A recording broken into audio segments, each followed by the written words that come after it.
hop out, Vaughn. Welcome to Locked In, man. Thanks so much for coming all the way from Rhode Island. You had a little bit of a legal dilemma getting over here today. Stadies over. He's trying to pull someone over. And you guys weren't speeding, right? Nah, I wasn't speeding, nothing. They just made up an excuse about something on my mirror and stuff like that. But, you know, it's the face tats. They always trying to pull me over for that. Well, I mean, there was 4 of you guys deep in the car. That too. That could do it. With the face tats. I could definitely do it. It sucks it happens, but at least you guys got here okay of and course. It worked out. Mm-hmm. Hopefully it was a smooth ride over here. Yeah, 2-hour drive, but it was worth it, you know? Yeah. Appreciate you for having me on here. Yeah, plug in like your music or what you got going on in your life, and we'll have the links to it in the bio of course. I've been doing music since I was like 13, but like I never took it serious until like at least 15 years old. But I never like dropped music like that. I never dropped no videos, I was just freestyling every single day. You know what I mean? I was one of those kids I'd go on with my boy for like a whole year. We would go on like roofs and stuff like that on top of the city, and we'd just start freestyling. It was crazy. Like, so I told them, I was like, yeah, I'm trying to take this serious one day. But I was just stuck up in the streets, like, you know what I mean? So like I never really like got a cameraman. And Rhode Island scene, it wasn't even like that then until like at least 2015, 2016, it started getting serious. But other than that, yeah, once I turned, like at least 2 years ago, I started doing the videos. So 2 years ago, I could say that I took it serious. I feel like you kind of got a Boston accent a little bit, even though you're from Rhode Island. Anyone ever tell you that? He's a little Boston accent. I don't know. Like, it's just like a hint in some of the words you're saying. I mean, Boston is right there, but... Yeah. Anyone ever say that to you? You have a little bit of an accent? A couple people, but I don't get that much. People just be hating sometimes. Yeah, I think I've interviewed so many Boston guys I could pick it off now. Oh, yeah, for sure. So did you grow up in Rhode Island? Yeah, I grew up all my life in Rhode Island. I never, honestly, I went to, the only place I ever been to was like New York, like a couple times and stuff like that. But I never went out of the country or anything like that. Not yet, at least. Trying to get that going. Where in Rhode Island? Pawtucket, Rhode Island. Is that a nice area in Rhode Island? I mean, yeah, it's not bad, but yeah, stuff gets down there. But like, I'm from the east side, Pawtucket. Yeah, I mean, it's all right. I mean, the crime rate, you know what I mean? If you're talking about the crime rate, then you could go out there, but unless you're like banging out there, if you're gang banging out there, then yeah, it's a smaller state, you know what I mean? You're gonna run into somebody, you know what I mean? So I always run into people because, especially with the face tats, if you're over there gang banging, it's like you're definitely running into somebody if you're walking down the street, but... You stick out. Yeah, stick out for sure. For sure. Who'd you grow up with? Who do I grow up with? Yeah. So I had my mother. My dad was doing life, but yeah, I had my mother. She's like my best friend. She was there with me, do everything. You know what I mean? Jumping house to houses and stuff like that. But she's definitely the one that I grew up with. And my steppa, shout out to him too when he came into my life. But yeah, it was just my mother the whole time, and then I got my brother, my little brother, and I'm the oldest, so, and then I have my sister and and then they had my other brother. Was your dad in prison before you were born? Or No. He got in prison when I was like 8 years old. Okay. Yeah, he did life in there. Were you old enough to know what prison was and what he did and everything like that? Honestly, I didn't really like know why he was in there for a long time until I was at the barber shop one day and the barber's like, hey, I know your dad. Yeah, he did this. I'm like, huh? I'm like, what? Yeah, it was crazy. But yeah, I mean, he did 17 years, stuff like that. But when he did get locked up, I was like, yeah, like 8 or 9 or something like that. And like every time when I'm in school, I always had at first for like a couple months, I had to have a cop like by my side at school because what he did. Like all the people, you know what I mean? They just didn't want to chance it. But yeah, it's just it cooled down a little bit after the years because 17 years is a long time. Did you have any relationship with your dad before he got life? I mean, I would go visit him. Like my mom would bring me to visit him and stuff like that.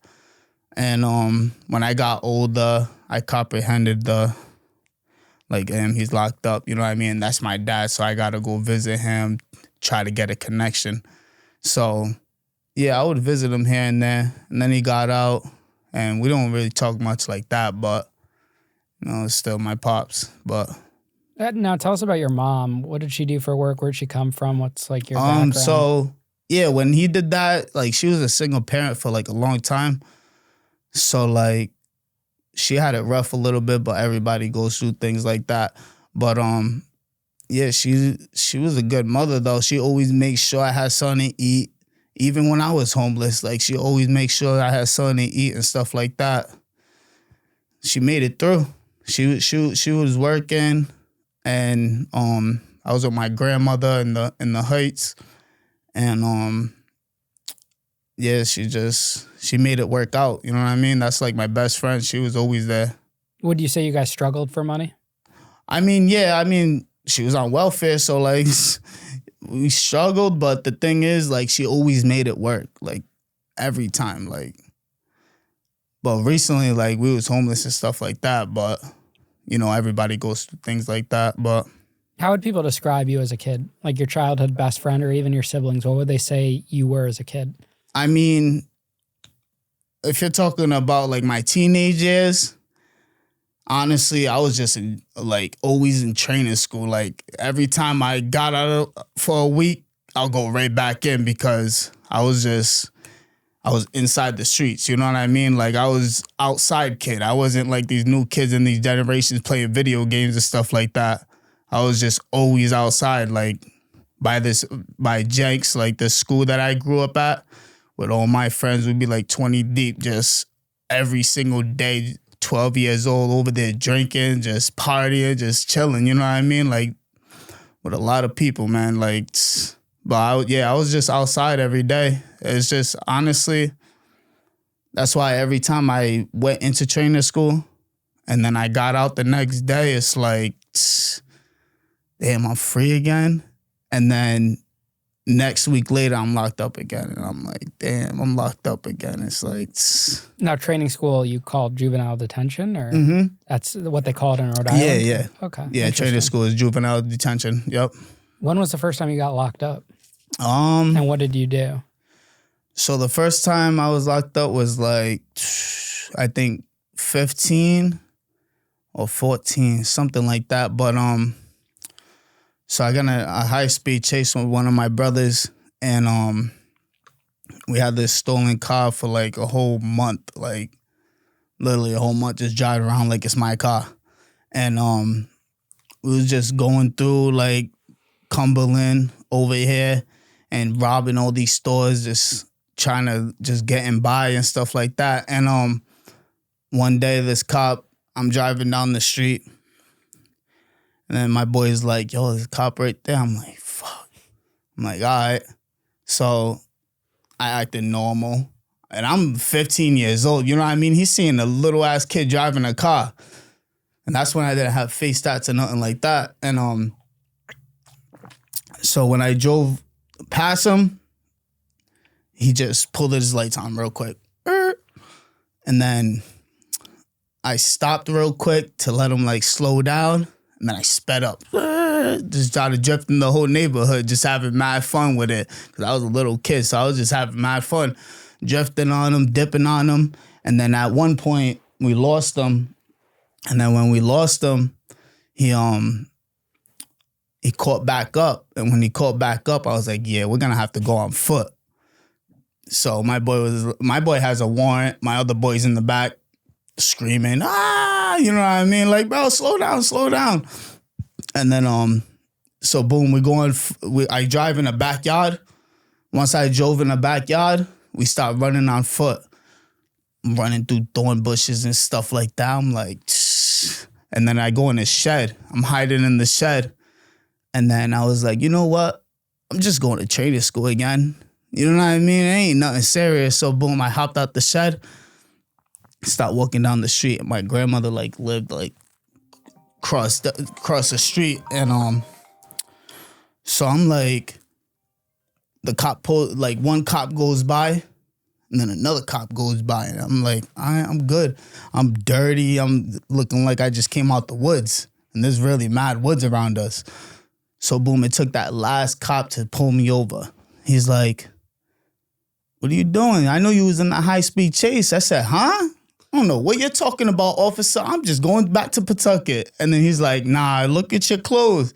I'm like, yeah, I just came out the woods. I'm just playing. I'm 15 years old. You know what I mean? I'm a little ass kid. I'm just playing around in the woods. He's like, I don't believe that. I heard on the walkie-talkies that they caught one of my boys. And I'm like, all right, officer, it was my car. He had nothing to do with it. You know what I mean? We get back to the station. Once we're in the station, I'm sitting in the cell. I'm looking out the window. And then I see my boy come up all wet. He's everything straight soaked. And I'm like, damn, what went in a pond or something? I'm like, what the heck? And then then my other boy, one of my brothers, he came up, and then we're just sitting in the cell. And then the one kid that was in the back seat, he starts snitching on me. He's like, it was Jovante's car, da-da-da-da. He's the one that picked me up to go bring me somewhere. I didn't know it was stolen. And once I heard all that, I'm like, bro, I'm already admitting to the charge. Like, it was my car. You know what I mean? Why is this kid snitching on me? Like, it's just crazy. And then I got my other brother. Nah, I did it with him. And I'm like, bro, you didn't have to get charged for that. Like, you're talking about you did it with me? Like, come on now. But nah, yes. So he snitched on me. Fuck you, Nick. And yeah, my brother, man, we both went to training school together. We was over there yeah. How much time did you get for that? For that, I went to Oceansides. It's like a group home type thing. So I went to Oceansides for like, I'd say about 6 months. And then, and I was in there with him.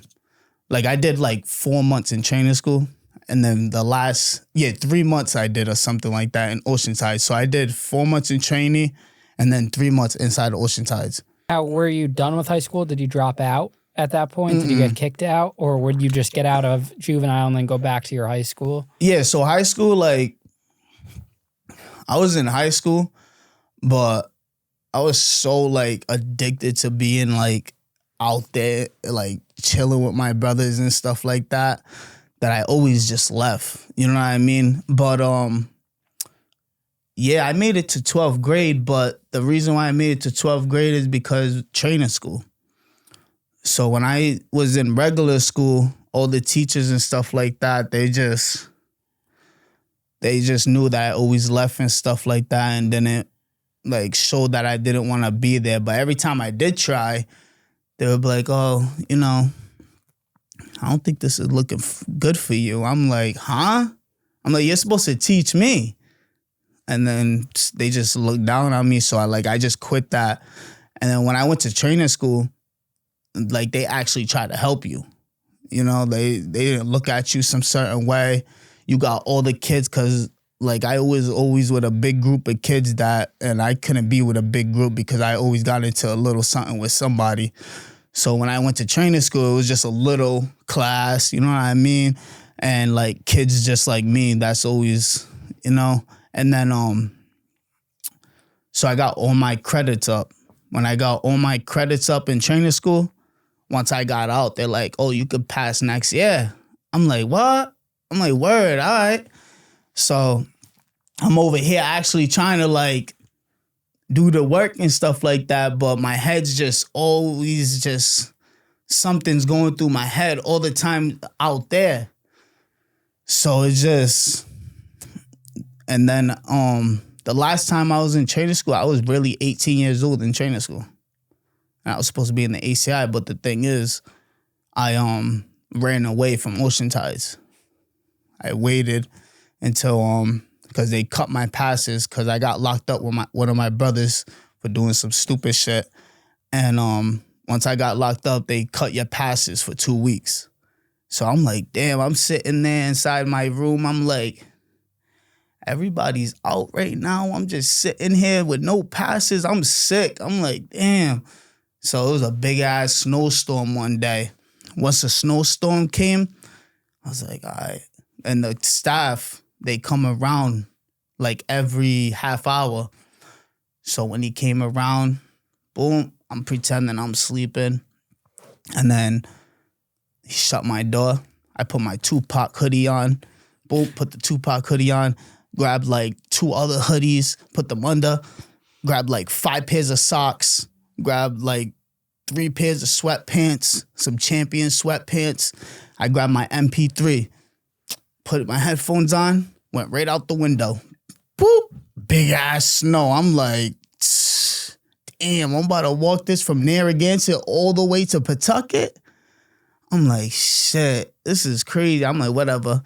I start walking down the street, and then I'm trying to find the bus stop, because when you get late passes with the program, you have to go take the bus back to your city to get your pass.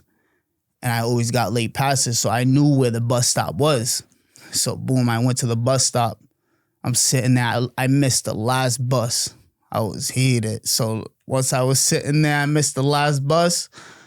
I'm at the McDonald's across the street. And this is when I smoked cigarettes. I quit that a couple years ago. But I'm walking down the street, and then I went to the McDonald's. Boom, I'm calling everybody up, hoping someone answers, come pick me up. Boom, no one answered. I'm like, all right. And then there was these 2 girls that let me use the phone. I'm like, yo, you got a cigarette? She's like, yeah. I'm like, all right, good looks. I was like, I gotta walk all the way to Providence. You know how far and where to go for that? She said, you're gonna walk? I said, I got to. She said, I mean, you gotta take the highway. I'm like, shit, that's hot, but all right. And then she's like, yeah, you might as well go to that gas station, sit there for the night, and then wait for the buses. I'm like, all right, whatever. So boom, I tried to ask somebody else for the phone, and they came back, the 2 girls, and was like, what, you need a ride? I'm like, to be honest, I definitely need a ride. I got no money though for you. Like, I got nothing in my pockets. They're like, nah, that's fine. And then boom, they brought me all the way to Prov. And then they brought me to Pawtucket. And I went to my brother's house, and he's like, what are you doing? I'm like, yo, bro, I'm out. You feel me? I just got out. I'm chilling. He's like, what? You just lost your passes. I'm like, yeah. And then, yeah, from on there, I was just chilling. And then, like a month later, they told me I had court and stuff. If I turn myself in, I'll just go back to training school. And that's where I'm coming from when I was 18 in training school, because I violated Juvenile detention center, like the group home. I violated the Juvenile, so they brought me to training school, and that was my last bit in training school when I was 18. And then I did, I think about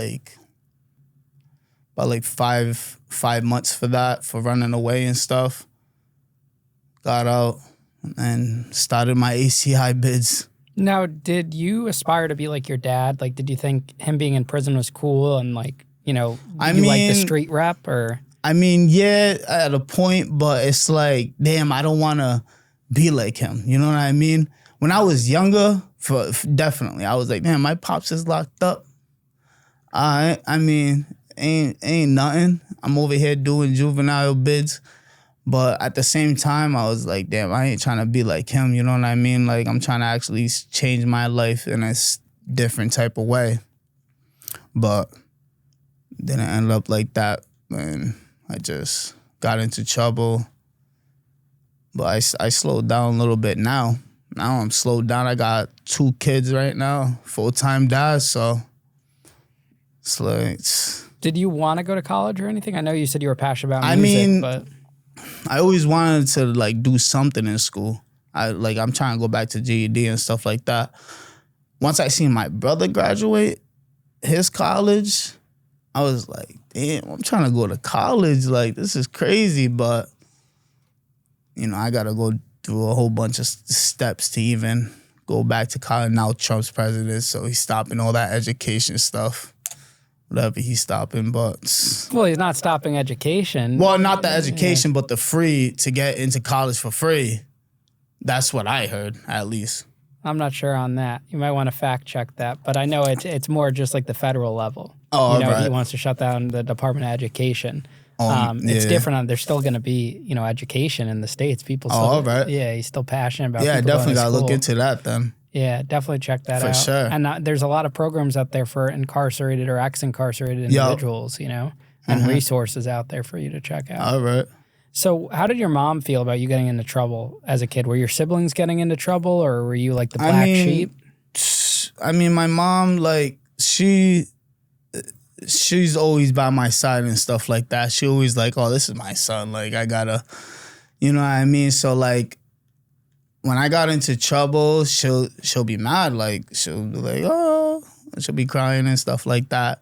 I'll be calling off through the jail phones. I'm like, did it again. She's like, why you gotta do this and stuff like that. But she was always like, lesson learned, I guess. But yeah, when I turned 18, got out of training school, that's when I just started the ACI. I was in stolen cars and doing all that dumb shit like that. And she was always by my side no matter what. Like, if I tell her, yo, tell the cops this, like, she'll be like, oh, he was here, home. You know what I mean? Like, she wasn't one of those moms that be like, yeah, he wasn't here, he did that. You know what I mean? Like, I'm not putting no money in his account. I'm not answering his calls. She was always by my side. Like, she'll answer the calls, every phone call I get, you know what I mean? Every phone call that I made to her, she answered. She'll put money in my books, stuff like that, so. Were you running with a gang at all? Yeah, I mean, I was growing up, I grew up on, at first, I was on the other side of town that I be on now. Like, my father, he grew up on the other side of town, and, but when I grew up, that's where I grew up, was from the east of Pawtucket. And that's what I just sticked with, is the east side. And so it was like an east side gang is what you guys called yourselves? Yeah, Bucket East, like little east side thing that we got going on. But I lived on the other side for a while, like the west side. And when I was a little kid though, with my father and stuff like that, my mom lived there. Like, I never lived with my father because he was always locked up and stuff like that. I was always with my mom, but she lived out there for like a little bit. And then we moved back to the east side when I was like, I said like 12 years old, when she got with my stepdad. So once we moved there, that's when like I started running with all these kids and stuff like that. That's why every time I try to, when I try to like go out places and stuff like that, and then that's when I started getting my face. When I did my first ACI bid, when I was 18, I was turning 19. I was like, yo, let me get a face tat. Like, I seen Little Dirk. I'm like, yo, he got a fly face tat. Let me get one. That was my loyalty tat over here. So I got that. And then a month later, I get back in there for a freaking knife, something dumb. Once I got in there for a knife, then I got out, and then I just got out, and boom, I'm with my BM. We're over there, like, trying to find a car, because we just walked, like, mad miles and stuff like that. So we're trying to get back home. And boom, when we try to find a car to go get back home, I was like, we finally found one. And then boom, I had the car for like a week, and then my boy called me, and he's like, yo, can you pick me up, bring me somewhere? I'm like, I'm over here arguing with my BM and stuff like that. I'm like, yeah, whatever. Bring him to the hospital real quick. And then he gets out. And my other boy was like, yo, pick me up. I'm like, bro, you just did 5 years. You think I'm picking you up in a stolen car, bro? Like, come on now. How stupid can you be? He's like, I got that, bro. You just dropped me off here. I'm like, all right, but if cops pull me over, I'm dipping on them. Like, I'm just letting you know that right now. Like, you just did 5 years. He's like, all right, that's fine. So, boom, I pick him up. And now we're riding. And then all of a sudden, 5 minutes later, cops is behind us. I'm like, bro, I told you. Like, now I got to flex. My BM's in the passenger seat. My 2 boys is in the back. And then the cop, like, I, like, stopped a little, just like I did in my last high-speed chase. I stopped. I let the cop come on my BM, like, yo, flex. You just got out of jail. I'm like, hold on. Cop pulls out the gun. I said, dip on him. I'm going 120 on the side road. Straight crash into a wall. Once I crashed into the wall, we flipped the whole car. Boom. Once we like the car stopped, my BM's over here knocked out in the passenger seat. My 2 boys is in the back seat. One of my boys hops out. So I'm like, yeah. I grabbed my iPhone 6. That was when the iPhone 6 just came out. I grabbed my iPhone 6, put it in my pocket, opened the door for my BM side, pushed my BM out the door, picked her up, started running with her a little bit, and then I dropped her on the floor and, like, slapped her face like that. I'm like, yo, wake up. She finally woke up after, like, 10 minutes. I'm like, the cops is all the way down there because I was going 120 on the side of the road. They was back there. And, boom, she woke up. She's like, flex. I'm like, I bet. So I dipped on her because she told me to. She's like, you just got out. Be out. Boom. Flex. Went behind the shed. And now we got the iPhone 6. So you got the locations on there. I'm like, yo, where you at? She's like, I don't know. Follow your location, blah, blah, blah. We met up, back up. We're hopping through yards and shit like that. And this big-ass Rottweiler was inside the backyard. I was so heated. I'm like, fuck. Yo, I hopped in. I didn't even notice him at first. I hopped in the yard. He starts chasing me. I'm out.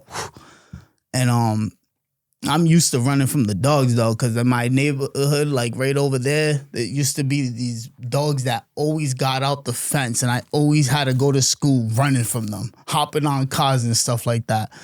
So I'm over there. I hopped the fence. Boom. My BM, we met up, and then we just went in a car for like a whole hour, just sitting in some random person's car, waiting for the cops to die down.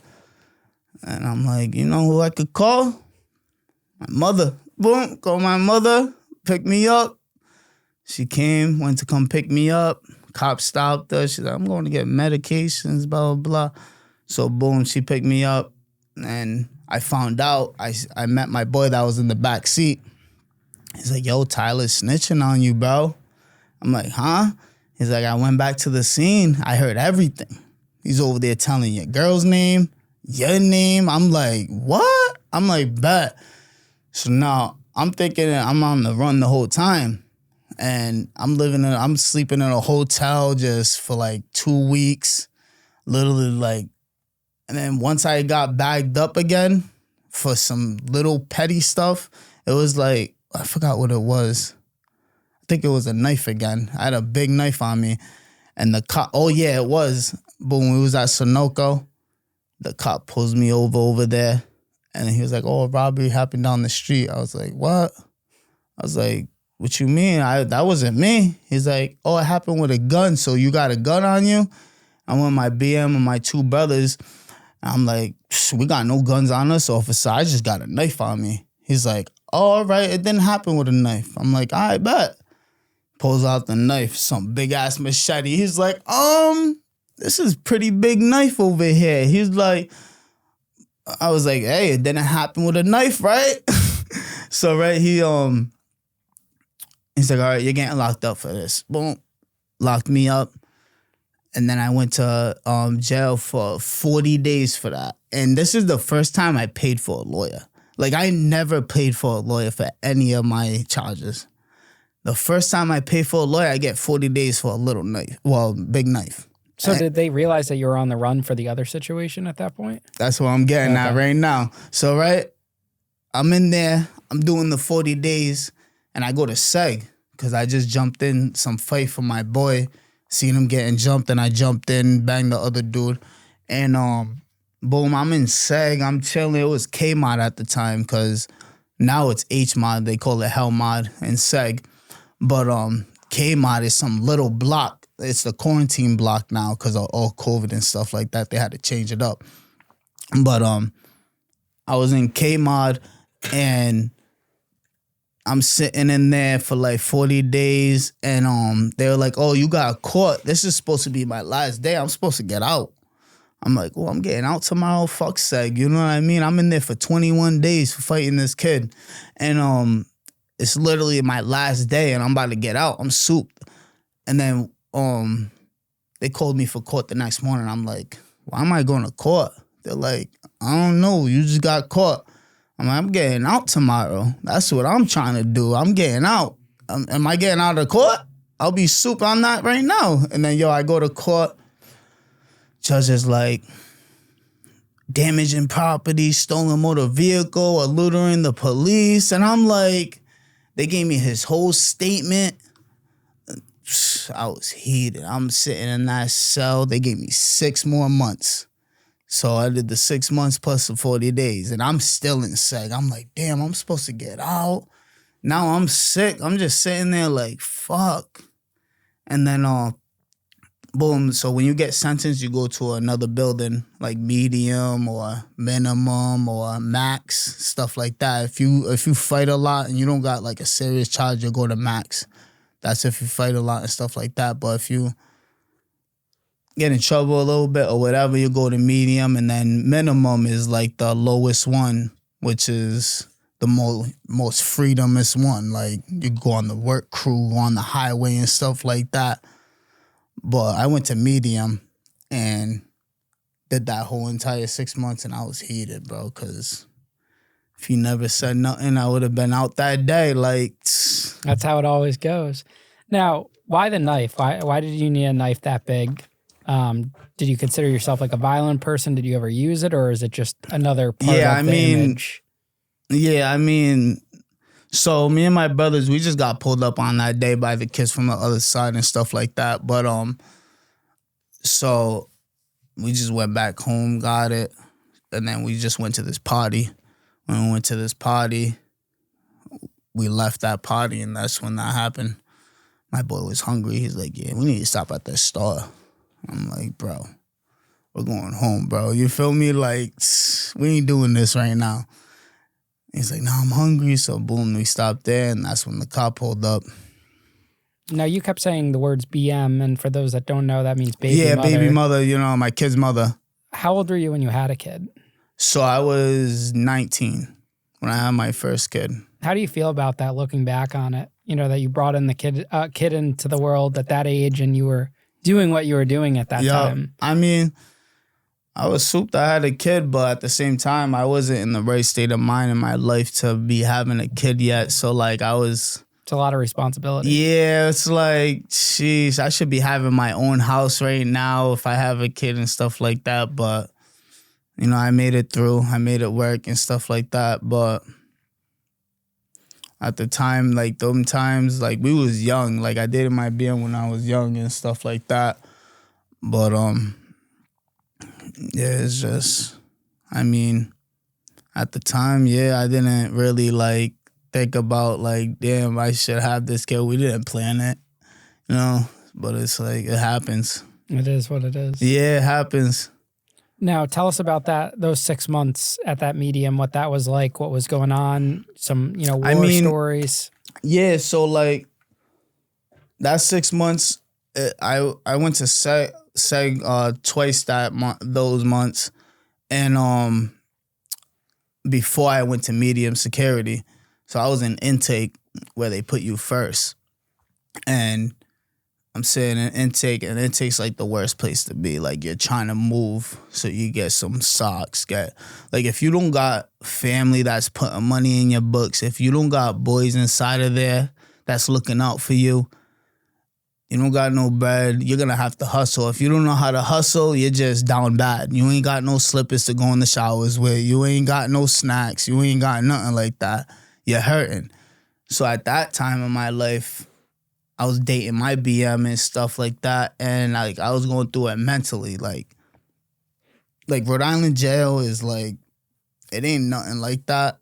But if you're in a gang and stuff like that, then obviously you're going to run into some problems. But at that time, I was going through it mentally and stuff like that. But yeah, I went to Seg for once for jumping in for my boy. And yeah, I was going through. Soon as they locked me up for it, they pepper sprayed me for it. And because that's the main thing they do in there. If you get in a fight, they're gonna pepper spray you even if you stop. You know what I mean? So boom, I go in the cell. They're putting me in this little mod. And we got a roommate, because I wasn't yellow tagged at this time. And yellow tagged is when you're gang affiliated. So they won't put you in with certain people. And I walk in the door slams, and I'm looking at this dude out the window. He's just staring out the window, and I'm like, yo, I just slammed this door. Homeboy didn't even look back. Finally, he looks at me. I'm like, yo, what you in here for? Because that's what I always ask people at first. I'm like, what you here for? I'm not going to be in here with some weirdo, you know what I mean? Some pedophile, what they call the ones that with the sex charges and stuff like that. But so I asked him, like, yo, what you in here for? He's like, just vandalism. I'm like, all right. I was like, what you doing looking out that window? He's like, honestly, I'm going crazy in here. I'm like, nah, I feel you. I'm like, so I'm sitting there on the bunk bed. And then I did the 21 days with him. And then like the week I was supposed to get out, some crazy dude comes in. He's over here bugging out in the COs. I guess he just knocked out 2 COs. And he goes in the cell. He's like across from me. So like the corner cells, you could literally see right in their room. So I'm over here talking to him. He's some crazy motherfucker. And like, oh, you need some tobacco? Show me a bag of tobacco. Give me like 2 dubs. Give me some soap. I'm like, bro, I'm not buying no tobacco in here, bro. I don't need a smoke in here. What the fuck? And then he's like, I'm trying to get some soap. Like, nah, I'm keeping mine. And then, cause in Seg, like, it's so hard to like buy stuff at the first week. You can't buy nothing until a week later. So like, I ain't got no papers. They took all my shit, though. They only gave me, like, my, the stuff that I had, but I didn't have much because I just, like, got in there pretty much. And I'm already in Seg doing 21 days. And then, so, right, he's like, all right, whatever. So the COs come to his door. And the COs didn't want to, like, they open his trap. Because that's where they give you your food, the little tray, they put it through. They open his trap, and they're like, they put the milk on the side, fucking with him. And he's like, I want my milk. They're like, you're going to wait, put your hands out the window, and we're going to handcuff you. We'll give you the milk. He's like, nah, I want my milk. He slams the thing shut. He's like, I want my milk. And I'm looking, and I'm just getting out. You know what I mean? I'm getting out that day. And I'm like, yo, this dude's bugging. I'm not even going to get out now. So, right, homeboy starts kicking the door. So the COs came with the pepper spray. And they're like, all right, we're going to ask you one more time. You're going to give us the milk? Nope. They shut the vents off once they pepper spray you so the fucking pepper spray can stay in your room. Boom. They pepper sprayed them once. Twice. I was like, all right, you're going to put your hands out the trap? He's like, no, fuck you. He's putting a sheet over his face. All you see is just orange spray on homeboy's face. He's eating it. He's not even coughing. I'm over here. It's going through the vents. I'm over here coughing myself, and homeboy's over there like, nah, I'm not putting my hands out the trap. I'm like, damn, bro. I'm over there screaming. I'm like, yo, shut the fuck up. I'm about to get out, bro. Calm down. You feel me? Like, I'm bugging on homeboy. I'm like, bro, I'm getting out of Seg, bro. I'm going to population. Like, shut the fuck up. And then homeboy's like, fuck this. I want my milk. Boom, they pepper sprayed him again. They give him 3 tries. They pepper sprayed him 3 times. So his shit's filled up. His sheets covered in orange. And I'm like, yo, this dude's crazy, right? And then they're like, all right, we're going to last step. So they came back with a video recorder. They started video recording. I'm like, oh, shit's about to get serious. I'm over here like watching. I'm like, damn, I'm about to get out. But honestly, I'm trying to watch this. And this old boy's over here bugging out.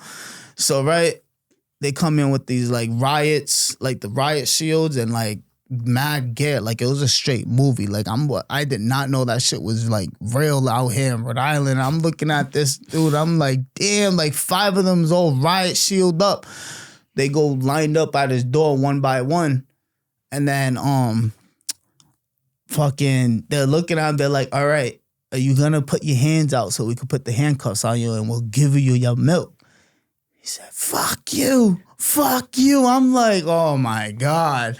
So right, boom, they're like, all right. All you hear is the buzzing. Bzzz. Door opens, they run up in there, he bangs the riot shield. Like he hit that shit. Then out of nowhere, he gets his nose cracked open. He's knocked out. So now they're literally dragging him like in the air. Like they got his arms and his legs, and he's face down like that. Everything's just gushing on the floor, and they send him out his way. And I got out like 2 hours later. I'm like, all right.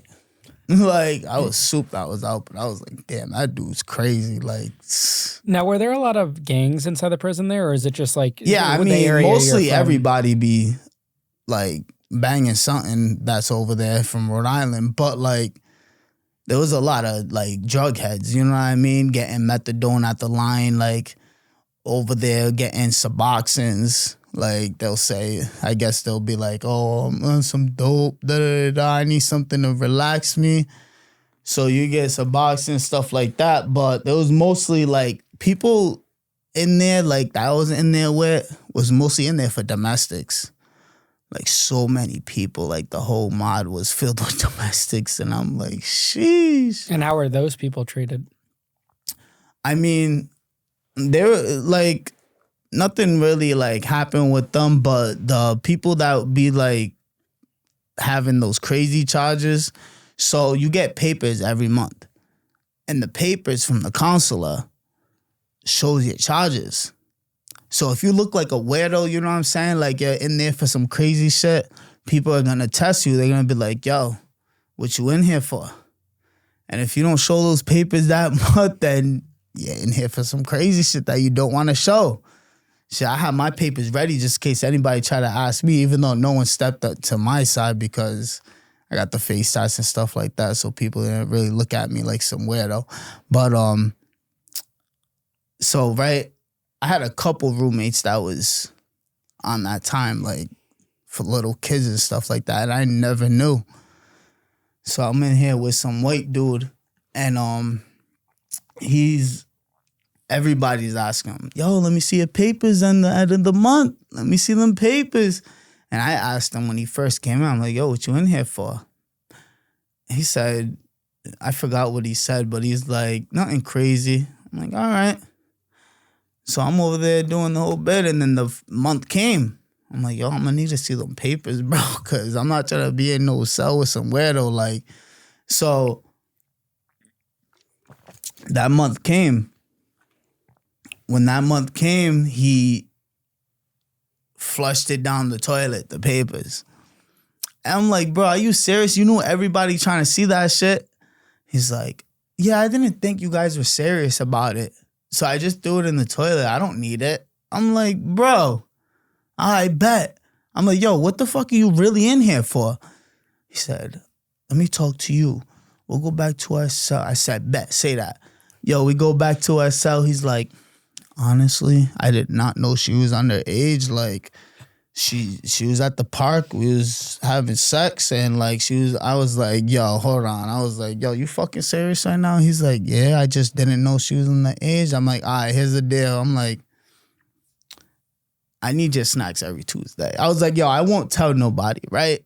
I was like, don't come near me I'm going to sit on this bunk. You are not coming near me, but you need to make an order for me every Tuesday. And I need that order. I'm going to tell the whole block, right? And so he's like, oh, all right. His dumb ass asked somebody else, told somebody else. Boom, so now everybody knows. People are running up in my cells, banging them, hitting them, taking his snacks. And I'm like, nah, hell no, I'm taking that. So I took the snacks. I'm like, nah, this is mine. And then so homeboy was like, he's just on the bunk with his head like this. He's like, I should have never said nothing. I said, you're a weirdo. That's what you should have told me straight the fuck up. First day we was in here, like, what are you talking about? And then I was like, yo, you want to take away that pain? He's like, yeah. I'm like, yo, get that Kool-Aid right there. Yo, it was hilarious, right? I had homeboy with the Kool-Aid line sniffing it, thinking he's really getting high. And he's over there, my nose. And I'm like, yo, keep going. You're going to get high, bro. I'm telling you. He's like, my nose. And I'm like, he's like, this ain't working. I'm like, yeah, you're a fucking dumbass. Obviously, Kool-Aid ain't working to get you high, nigga. So right, after that, I did like 10 more days with him. That's when I was going to medium. So boom, I went to medium. And I went to C block, I think it was. Yeah, C block. And then I had like one person in there I really like messed with, because I didn't really mess with people like that. I always try to like not get close to anybody in there, because I don't know anybody like that except for the people in the streets. But like medium, big, you got the yard. You have to go through the yard, you know what I mean, to even get to your block to go eat chow. And you don't even gotta go eat if you don't want to. Like, they'll be like, oh, chow time. And chow time is where you go eat your dinner, your breakfast, and your lunch. And so if you don't want to go eat, you could sit in the block, make phone calls, take a shower, do whatever you want. And me, I was over there freaking stressed out about, oh, my girl's out there and not out, you feel me? So I'm making the phone call. I'm not even going to eat, you feel me? And then, yeah, that bit, I was going through it mentally. But then I got out. Once I got out that bit, it came out for like, probably like a few months this time. And then what did I get locked up for again? Right after that, I think it was, what was it that time? I think it was larceny and conspiracy or something like that. And then that's when I got locked up back up again. What did you steal? So I was going through this time where so if my brother's out here in these streets, homeless, doing whatever, and I got my crib with my moms and stuff, my step house, whatever, I'm staying out in the streets with my brother, you feel me? Like, if he ain't coming in my crib, sleeping where I'm sleeping, I'm going out there with him. So at this time, that was the situation where my brother was homeless and stuff like that, so I sticked with him.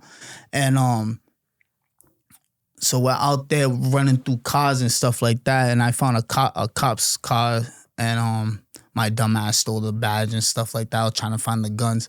But so cops pulled us over, and once they pulled us over, they surrounded us. Like, when I say, like, usually we'll run.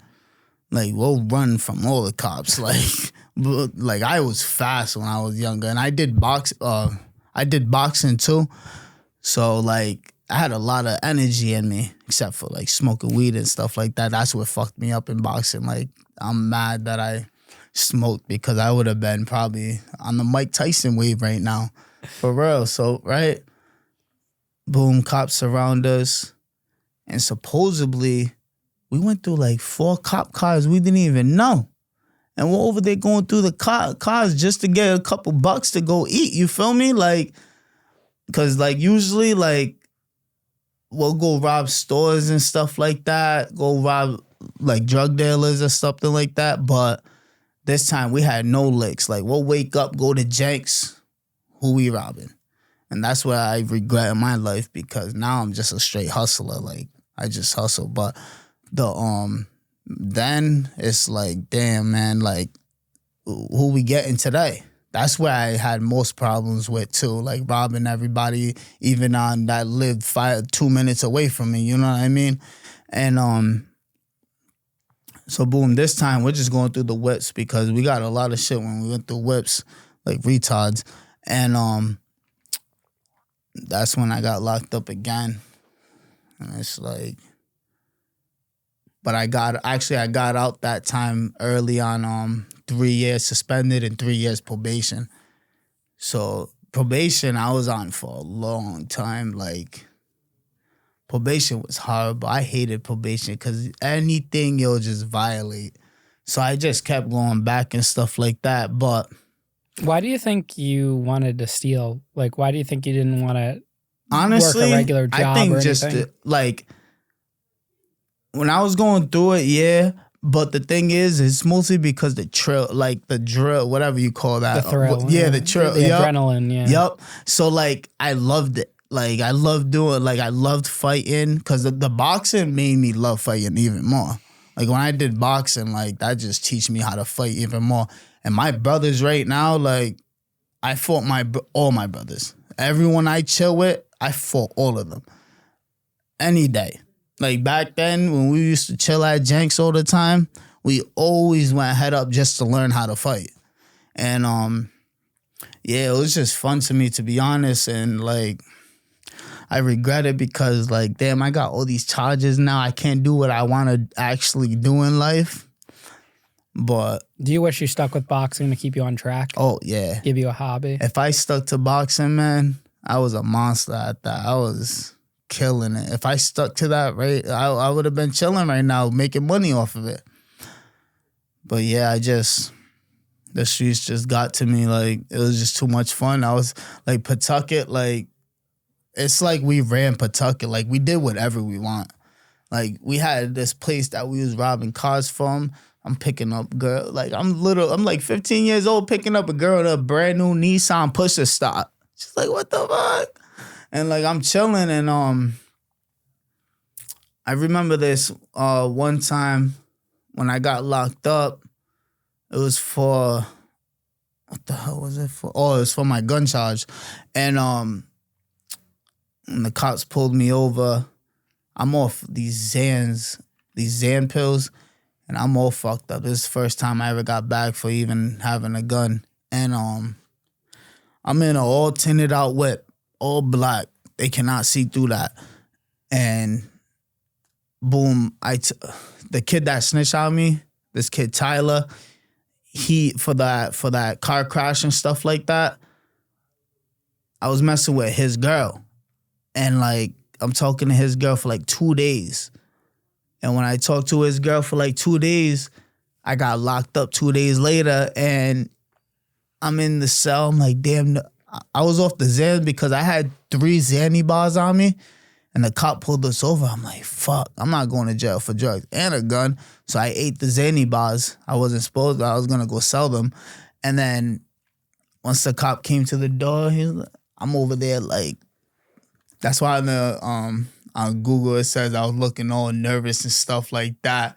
Honestly, because I was fucked up, man. Like, so right. I'm over there like, yeah, we got nothing in here.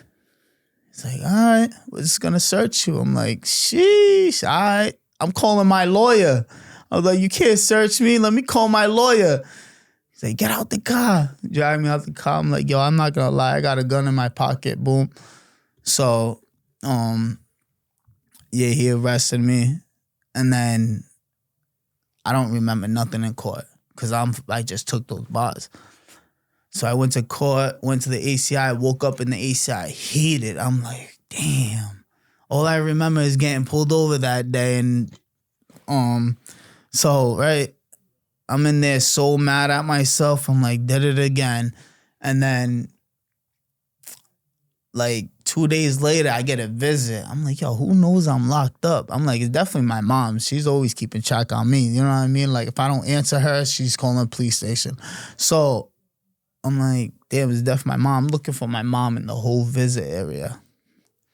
Like, I don't see her. I see this girl this kid's ex that snitched on me, sitting there with mad makeup on. I'm like, yo, you really came and visit? She said, I'm getting you out this day. I'm going to bail you out.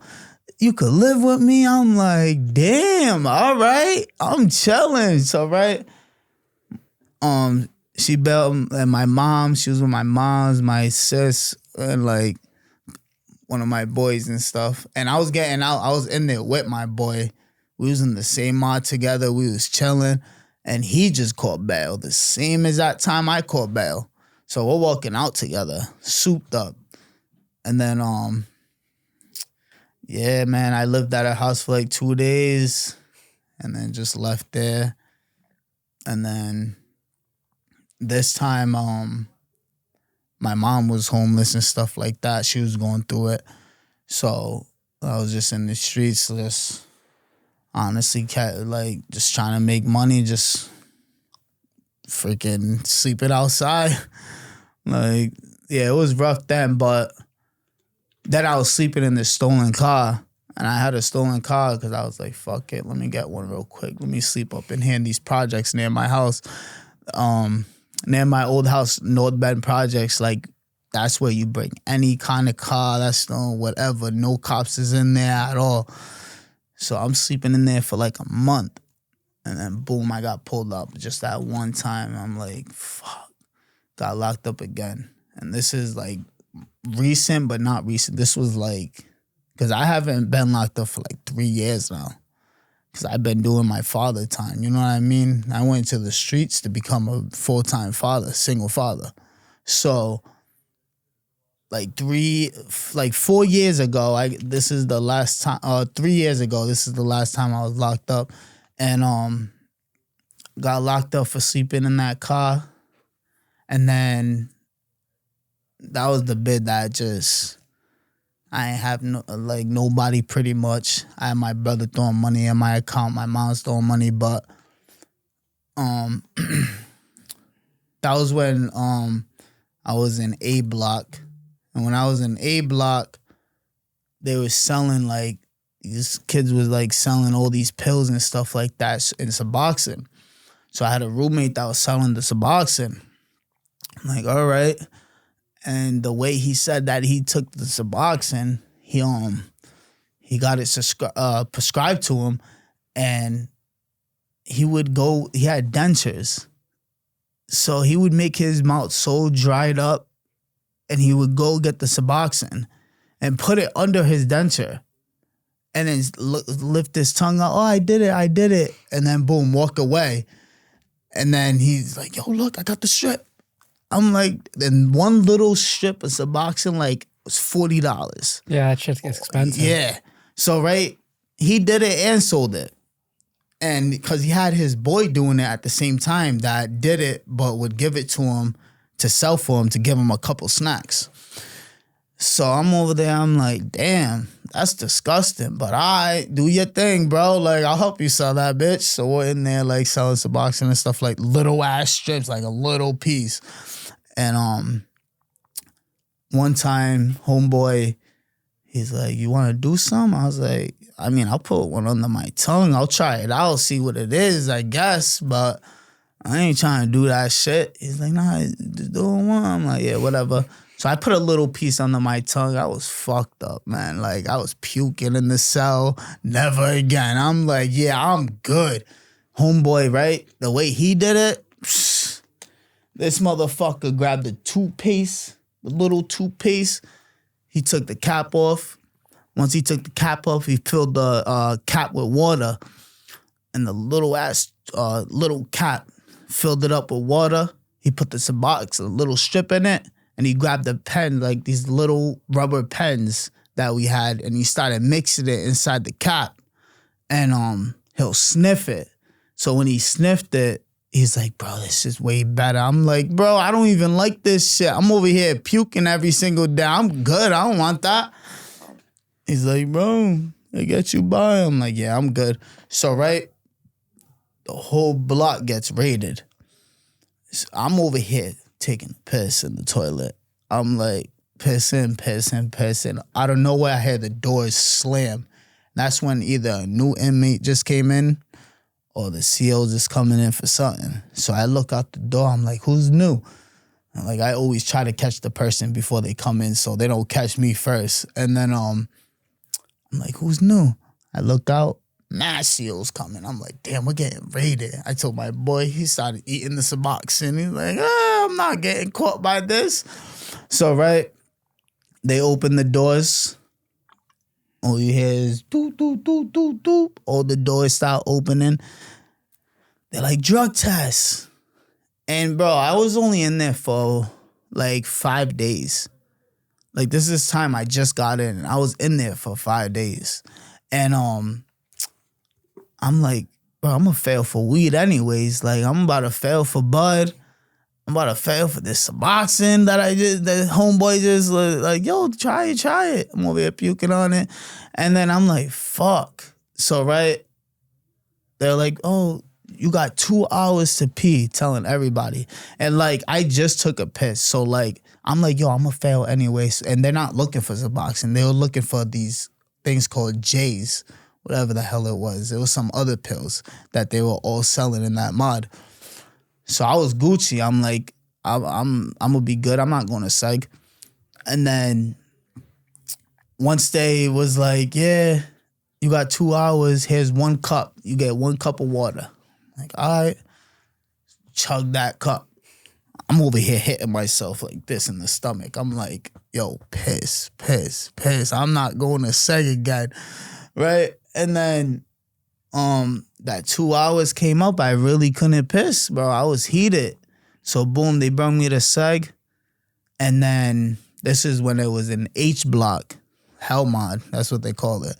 And so, boom, they processed me in, took my shoes, because you could go in there with your shoelaces and your regular shoes that you walk up in there with an intake. So you have your own shoes, all that. But when you go to seg, they take it and give you these orange slippers. And so boom, I'm getting processed in. And now I'm already gang related at that point. And I got the yellow tag. So they put me in a cell by myself. And boom, I'm in that cell every day. I'm like, fuck. They're like 30 days for not peeing. I'm like, what? I was so heated. I did less for a fight than not pissing, and I'm only in here for 5 days. I was like, I'm going to fail for weed anyways. They're like, yeah, well, you got to piss. Yo, as soon as I walked up in that cell, I'll tell you not, right? I walked up in there. I took the longest piss a day of my life. I had to pee so bad as soon as they closed that door. I was so heated at myself. I was over there trying to hit myself, trying to pee. Yo, I literally took the biggest piss, and they were like 30 days, and I was so mad at myself. So, right, now we're in there, and I'm by myself, so, like, it's even, like, more like, damn, nothing to do. It's just a bunk bed and a toilet. There's no desk, no nothing. I got nothing in there. And the books, like, it's so hard to even get a book. I asked the CO, I'm like, yo, let me get it. Like, if you know a CO and you're cool with him, then yeah, you'll get a book right away. You'll get some paper right away. You'll get to write out some letters right away. But nah, if you're not cool, I didn't talk to none of the COs. So I'm sitting in there just talking to some homeboy that's been in there for 6 months inside of seg. And he's from New York. And I'm talking to him just to kill time. I'm like, yo, you really been here for 6 months? Like, yeah, blah, blah. And then next to him, like, he was, like, next to me. This kid called Kwanzi. Kwanzi, he was a nutcase. Like, homeboy, he had mental problems. I don't know why he was in jail. Like, it's fucked up. But I guess he goes there every day because he's homeless and stuff like that. So, yo, homeboy was sitting in his cell, putting that shit all over the wall. I'm like looking in his room. I'm like, yo, nah, I'm going to go sit back down. The cop is over there. One of the COs will go to his cell and fuck with him and be like, yo, you won't eat that? Like, messing with him when he knows he got some mental problems. You know what I mean? It's like, bro, why you messing with a kid like that? He said, you won't eat that. Homeboy will eat it and everything. I'm like, yo, that's disgusting. Yeah, this is crazy. And then I had next to me some military guy that lost it. And homeboy, every single morning, I couldn't sleep all night. We got people, because in Seg, people are screaming, kicking their doors. Bro, there's no peace in Seg. So, because the lights are on 24/7 too. So, you can't even cover the lights. And I'm like, damn. So you got people screaming. And then, yo, I had this military dude that lost it every single morning. Good morning. Banging on my wall, banging on the door, screaming. I'm like, yo, shut the fuck up. Yo, I'm over there like disagreeing on all these people screaming, but now I'm screaming. I'm like, yo, shut up, shut up. Homeboy's over there. And then you got Kwanzi over here singing some crazy shit, singing some songs. I don't even know what the fuck he's talking about. And freaking, they got him butt-ass naked with no mattress, with no blankets, because he's shitting on all of it. Like, you know what I mean? It's like, bro, he got mental problems, bro. Bring him to a mental hospital. And so he's over there freezing cold all night. And I felt bad. So, right, one day, he said, yo, is that Jamie? I said, yeah, bro. I'm acting like I'm his boy. I'm like, yeah, it's Jamie. I'm just killing time, you know what I mean? And then, so yeah, I was just killing time with him. And then the food, like, they gave me, I was starving because in Seg, they give you so little. They give you one piece of bread with, like, a little bit of tuna. And then some days they'll give you mad tuna with no bread. And I'm like, yo, what's going on? So this one day, I was starving, bro. Like, I'm over there like, yo, I need some snacks. I need something. I'm hungry. I'm like, you gonna get, like, can I get homeboy's bread? He's like, oh, no, we don't give no other people's food. I'm like, yeah, whatever. So, right, I'm yelling outside the cell. I'm like, yo, everyone. I'm like, yo, you guys want more food? Yo, let's bug out. Like, the girls do it. Like, when the girls be bugging out, bitching and shit, they get what they want. Yo, let's bug out. And everyone's like, nah, chill. I'm like, nah, fuck that. Yo, I stopped kicking the door. Mom, give us more food. Mom, give us more food. And, yo, everyone started doing it. I'm like, oh, yo, let's go. So when they started doing it, I'm like, yo, when they come for your trays, because the trays are thick, like, they could be used as a weapon. You could knock somebody out with that. So the trays, I'm like, yo, don't give the COs your trays. Everyone's like, all right. So CO goes to the door. People gave their trays, and like 7 people. So boom, they sprayed the block up, and then they came around again. Once they sprayed all of us, they came around one more time. They're like, all right, are you guys gonna give up your trays? And then fucking, it took 6 people that still didn't want to give up their trays. Once they came to my door, I ain't gonna lie to you, bro. I gave up my tray, bro. I'm like, I'm not getting pepper sprayed again. Here you go. Boop. Even though I'm the one that started this, here you go. So, right, gave up my tray, and them 7 people just got fucked up. Like, they pepper sprayed them again, and they ended up giving their trays because they're over there coughing, dying and shit. So, yeah, nobody snitched on me for that because, like, in Seg, you don't see nobody until they let you out for 30 minutes into another cage. Like, you got a fence that's outside those metal, like the regular fences. inside the mod. So you're in there by yourself inside the cage. And so some people come out, but the other people that are scared because they've been talking shit to inmates the whole time, screaming out their window, fuck you, they don't want to come out to be noticed by another inmate they were talking mad shit about, so they be scary and staying in their cell. I come out proudly. I'm like, yeah, I was talking mad shit about you. Like, what's up? And we're over there just looking at each other through a cage. And then, especially, when they put us in the showers, they're disgusting. Like, that place is, like, infested with mold, like, black mold everywhere. And I'm like, yo, you have to have slippers. If you don't have nobody in there to give you slippers, bro, I'd rather not even shower because that shit is disgusting. It's horrible. You better find something to put on that floor. And, like, the new people that come in don't know that, like, they're just going to go in there barefoot and get some fucking foot fungus or something, like... So, like, in SEG, this was the old mod, so they'll handcuff you frontwards. And I'm over there in handcuffs trying to shower, bro. I'm like, yo, I can't do this shit. Like, can you take them off? Like, oh, no. And I'm like, all right, whatever.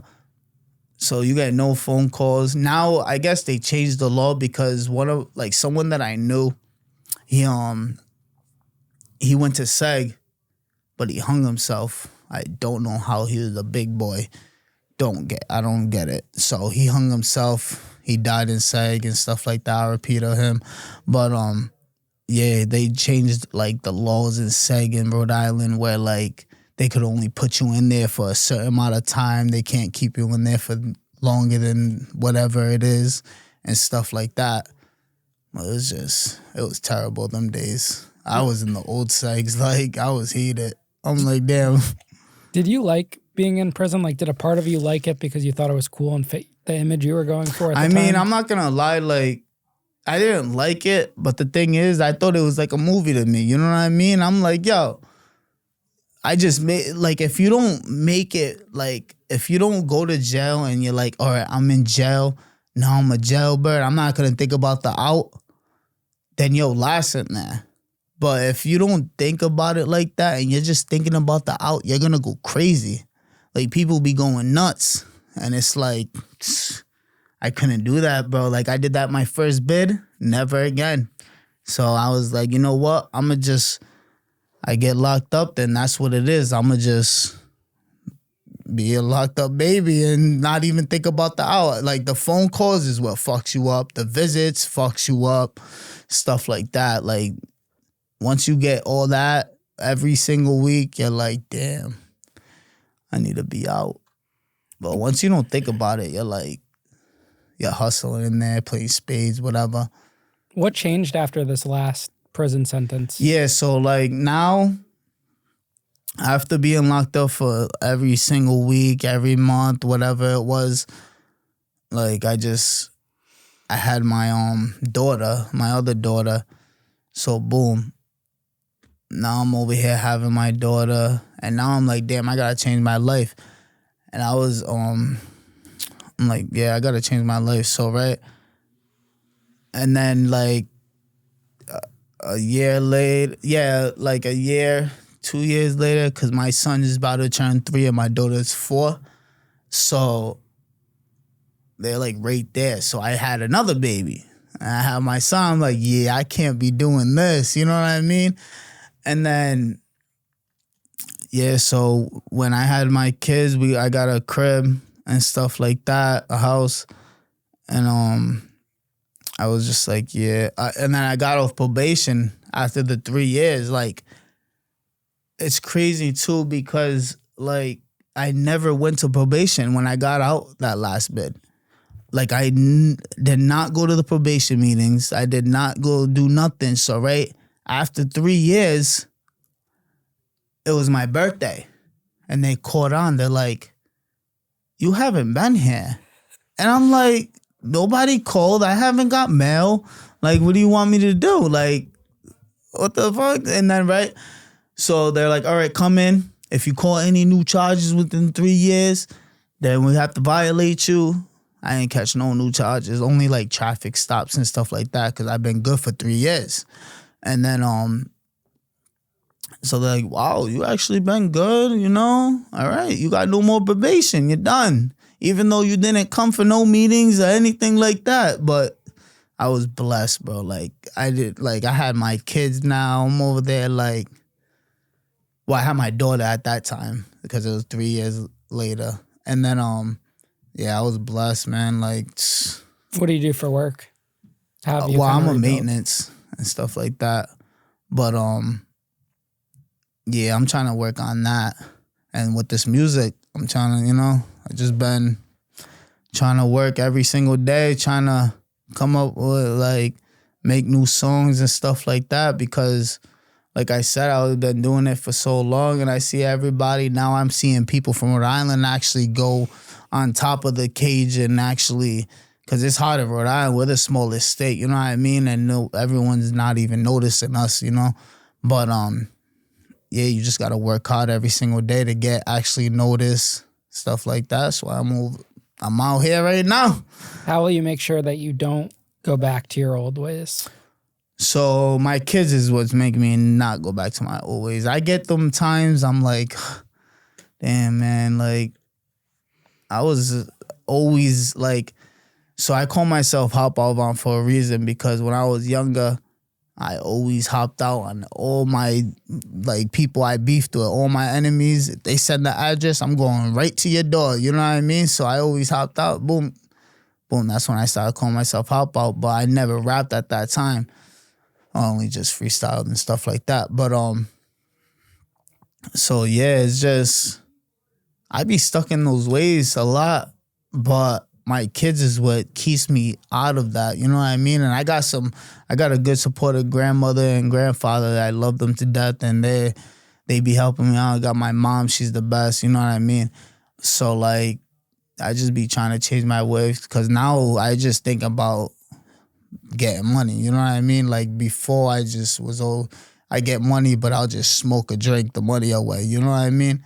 And, now it's like, damn, I'm trying to hustle and actually buy a house for my kids and actually do this, because, like, I'm a full-time father. I just take care of them, go to work, make some music, and I just, you know, literally just, it's crazy to me because, like, I was out there in these streets every single day before my kids, every single day. And then now I'm just a full-time father, and I'm like, damn, this is crazy. Like, even my brother said it to me one week. He's like, yo, I never seen you so happy a day of your life.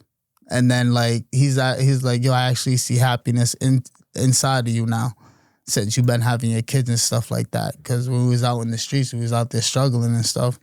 But, yeah, it's like, it's a blessing, for real. What's some advice you wish you could tell your teenage self now that you're older and wiser?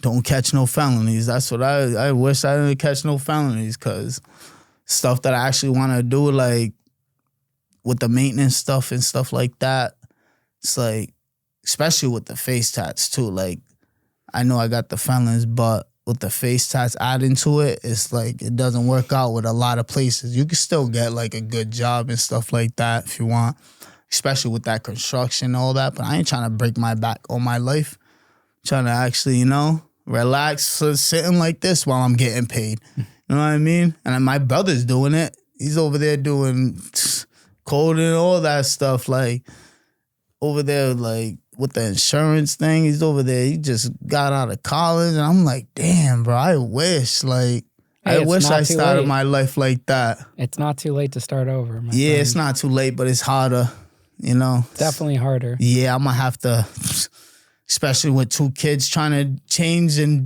go to school. Oh, man, that is not going to work out. That's just going to be too hard right now. Well, brother, I appreciate you coming on the show today, making the drive up and sitting down to share your story. Of course. I appreciate you having me. Absolutely, brother.